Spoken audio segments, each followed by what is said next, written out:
I've been a brony since the fandom first became a thing. And although I was just a little kid at the time, I still remember a lot of the brony fandom's golden age. The brony music scene with songs like Discord, 20% Cooler, and Rainbow Factory, plus the brony polka by Animated James.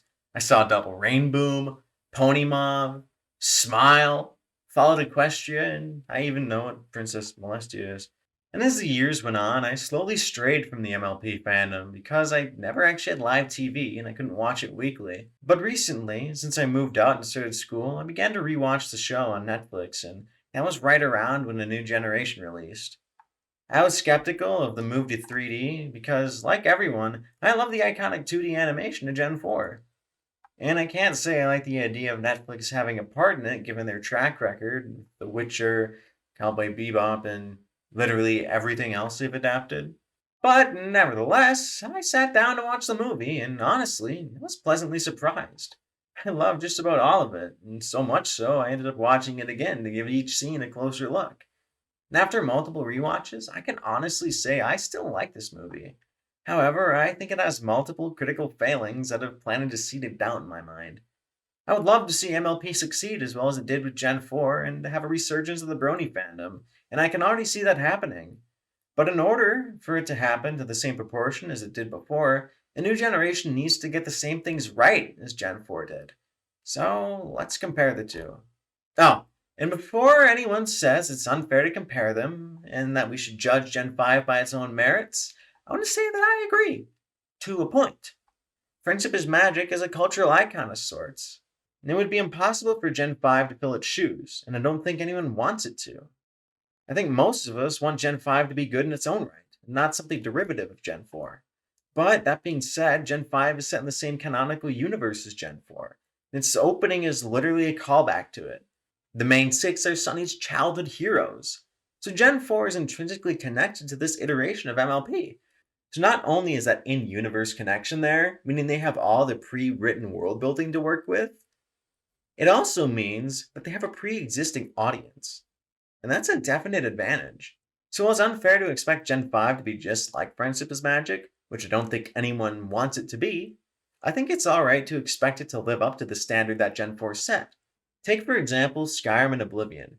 Each game has its own unique feeling, style, tone, and so on, but they're both a part of the Elder Scrolls series, and so they have the same core elements that make those games so great and beloved by fans.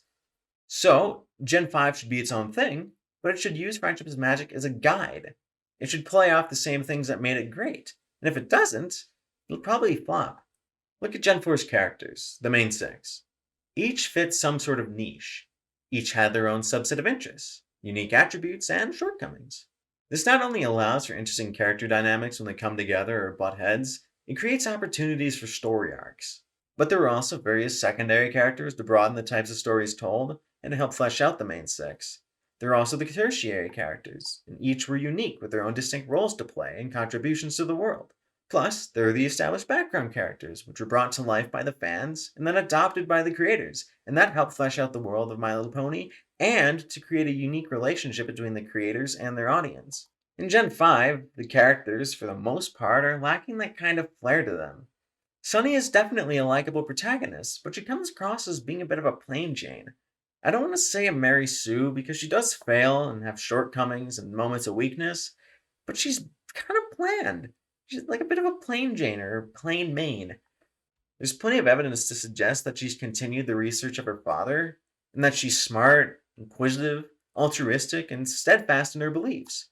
But for all that, we don't get to see her show that stuff off too much. Her concept art and title of The Explorer make her look really unique and interesting. Twilight was a knowledgeable bookworm, and Sunny could have been that kind of smart, learned character, but from field research instead, carrying on her father's work. Like, imagine if she was out there adventuring, trying to find real evidence to show to Maritime Bay that all three races used to be united. That would have been a lot more interesting than her just being a door dasher. And she could have met Izzy that way. That could have been a really cool encounter in some, like, far off, run down old castle or ruins or whatever. Izzy, on her part, is eccentric. She's lovable, and I think everyone likes her. And she's one of the best parts of the movie. but she doesn't seem to have much more going for her than just being an eccentric.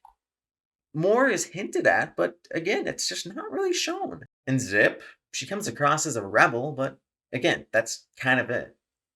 And Pip is an influencer. And Hitch is a dashing, cocky, almost himbo-ish sheriff, and he is one of the other better characters. Sonny, Izzy, and Hitch are all fun, but they're just missing something. Maybe Sonny and Hitch's friendship could have been born of a shared curiosity and desire to learn. But Hitch could have been a more straight edge rule follower with a respect for authority. And Sonny could have been open to new ideas and unconventional thinking. But as they grew older, the divide between them could have widened because of Sonny and her dad's ideas opposing the town's. And while Sonny and Hitch could have retained a respect and cordiality, they wouldn't have been friends. And Sonny becomes an adventurous archaeologist explorer type, while Hitch becomes a sheriff detective, both curious and problem solving, investigative, whatever, but fitting their respective sort of outlooks. Then when Izzy shows up, Sonny wants to learn more and they run off, but Hitch follows in full detective mystery mode. And after learning Izzy is an evil, he and Sonny rekindle their friendship because of their shared desire to figure out what the heck is going on, why everyone hates each other, and what made them lose their magic. Hitch is a really good character, given the message the movie's trying to send about how prejudice is wrong and people need to come together, because Hitch is a bigoted character. He's just as much a product of Maritime's Bay society as Sprout is, buying into their bigoted ideas and stuff, but he's still a good pony at heart, and he's relatively open-minded. Over the course of the movie, when he joins up with Sonny and Izzy, he learns to give up his prejudices and accept unicorns and Pegasi. And out of all the characters, he gets the most actual character development out of a cast of 5. That's kind of sad compared to the main 6. I think Zip and Pip are the most lacking. Like, honestly, I think Pip should have just been written out and had her character combined with Zip, having her present herself as a ditzy princess pop star to everyone else, but on the inside, she's rebellious and she sneaks off to glide like Zip does in the introduction. And unless both characters get fleshed out, I think they'll end up being a ball and chain in the future show. If Pip stays as an influencer, I'm just like totally not interested in her. Like they could kill her off screen and I wouldn't even feel dissatisfied if it means I won't have to endure a pony influencer or pony social media. Quite frankly, I think the best character in terms of uniqueness is Sprout. He's interesting, unique, and it's very obvious why he is who he is. Phyllis is also an interesting character because she basically led the town in perpetuating fear and she was making a profit from her fear mongering. There's also an obvious rivalry between her and Argyle. And Argyle himself came across as being a really interesting, unique character. I think it's a shame that he isn't in the movie more. And I hope he isn't actually dead.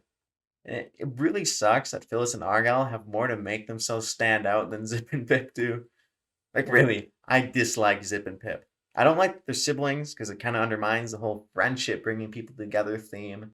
And that their names are supposed to sound alike. And even their designs, I don't really like. If you look at the concept art, there are other much more interesting looks going. And funny enough, the concept art does more to establish the relationship than the actual movie. There's also a debate around the message of the movie, like specifically it being preachy in its delivery. And I can kind of see that because that's pretty freaking direct. I've seen people say that the message of racism bad is just kind of preachy and lame, but I interpreted it more as condemning closed-minded tribalist thinking. Because Sonny and Argyle are outcasts because they advocated befriending different ponies, but Phyllis and Sprout wanted to maintain the status quo of their echo chamber. The Pegasi blindly follow what the royals say and look to them to be told what to think and how to feel. Like how the Queen said Pegasi don't need to fly because they're content thinking the royals can, and they only need to maintain that comforting illusion. And Sprout's Angry Mob song demonstrates how a corrupt jerk can take advantage of fear and insecurity to manipulate people and make them hateful and close-minded. And the song is hardly subtle, but I don't think it really needs to be subtle. Like in Friendship is Magic, there's usually a scene at the end of each episode where a character explains what the lesson they learned, and you can't really get any less subtle than that. So I don't think it should be any different here. And this thinking, I think, comes from how preachy internet activists constantly shove racism bad down everyone's throats. Now people are just burned out when it comes to anti-racist messaging. But this movie, I think, criticizes those people too, because they're usually in some sort of internet echo chamber themselves. The anti-tribalist intolerance message can easily be applied to racism, given it's a form of intolerance and it's an easy connection given the whole pony races stuff. But it can also apply to political affiliations and really anything else. So ultimately, I think the messaging is just about, being open-minded and accepting of others. Negative stereotypes, ignorance of, and yada yada aren't exclusive to racism. I mean, just look at bronies. People will say we're creepy, gay, virgins, gay, that we want to have sex with horses, other men, children, or that we're gay because they have some sort of preconceived notion about bronies and a lack of experience to tell them otherwise. And Hitch is a good example of someone who's like that. He'd fallen victim to groupthink and was intolerant of Pegasi and unicorns, but he was still accepting of Sunny and her different ideas. That open-mindedness helped him to accept that he was wrong. It shows the importance of being open-minded and changing for the better, but it also humanizes the people who do fall for propaganda and groupthink. Because Hitch, as an opponent to Sunny, was on the enemy team for a while. Even Sunny was affected by Maritime Bay's stupid ideas, because she did tell Izzy to watch her horn because she didn't want to get zapped by a wayward laser beam. Now just swap Hitch and Sprout for people who are deep in with one side of the political spectrum, and I'm sure you can see how it's relevant today. The second thing that I kind of don't like is what they did with the world. Because it exists in the same universe as Gen 4, and that means all of Friendship is Magic is canon. So that gives the writers an excellent base to work off of. However, it seems like there's been some catastrophic event that occurred between Friendship is Magic and the new generation. Like, hey, maybe they made Fall to Equestria canon. The division of the three pony tribes just seems weird. Like, there were massive cities like Canterlot, Manhattan, Philadelphia, where all three coexisted. So where did they go? How did this divide happen?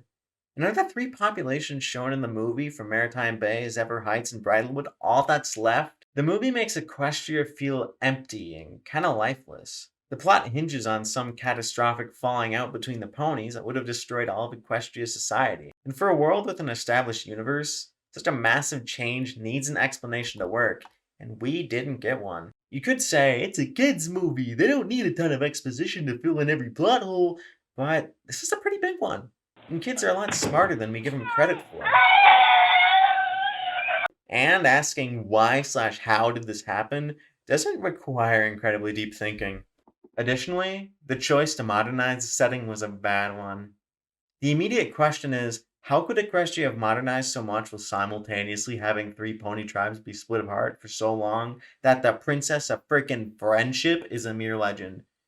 But that could easily be explained with a smart backstory. What can't be explained away is the modern tech. And it's canon now. Equestria before was timeless. They had modern things like roller coasters, DJ Pony, pop music, modern fashion, and so on. But they also had printing presses, steam trains, and a lot of their day-to-day tech was 1800s-esque stuff. The thing that made it work within the context of the show was that they were ponies. They were just as advanced as us, but them being different, ponies, not people, meant their technology would be different. And when we think of horses, we typically think of like cowboys, ranches, and so on.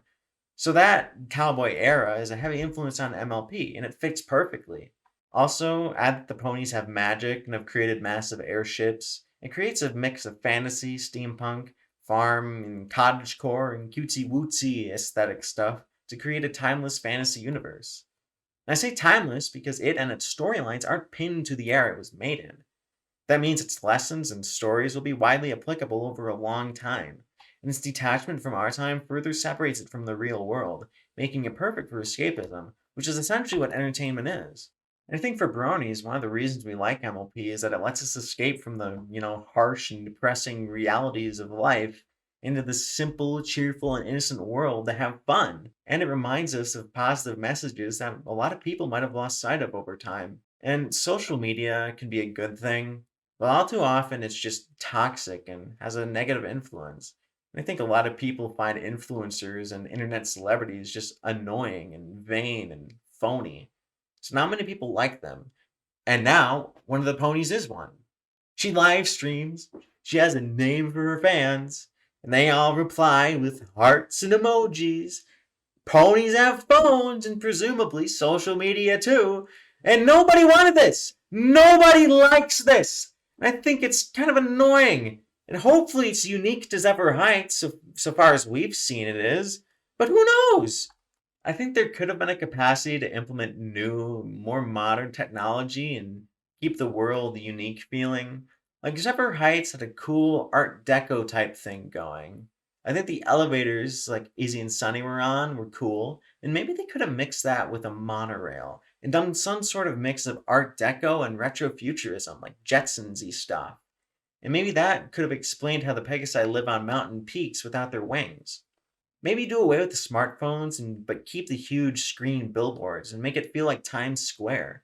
Maritime Bay had a really quaint seaside town atmosphere, and that really fits with the Earth ponies.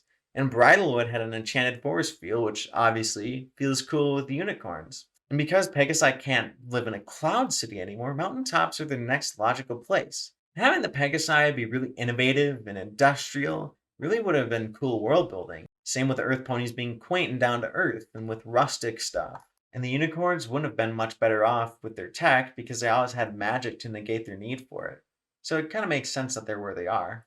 But the Pegasi already had industry and they had their weather factories. So after losing flight, it would make sense for them to use their industrial penchant to thrive on the ground. Retrofuturism would have been the next step after steampunk stuff, maybe even decopunk. And Pip definitely had some glam to her. So why not make her like a 50s glamour model singer instead of what she is now? Like hell, her concept art even gave off a bit of a Marilyn Monroe vibe, and that would have been a lot more interesting than what we got. So despite being fun so far, Gen 5 doesn't have the same type of charismatic, interesting characters that we got in Gen 4. And its setting has been drastically modified and not entirely for the better. If the writers can't work their way out of this hole, I think they might have dug themselves in with good writing, character development, and world building.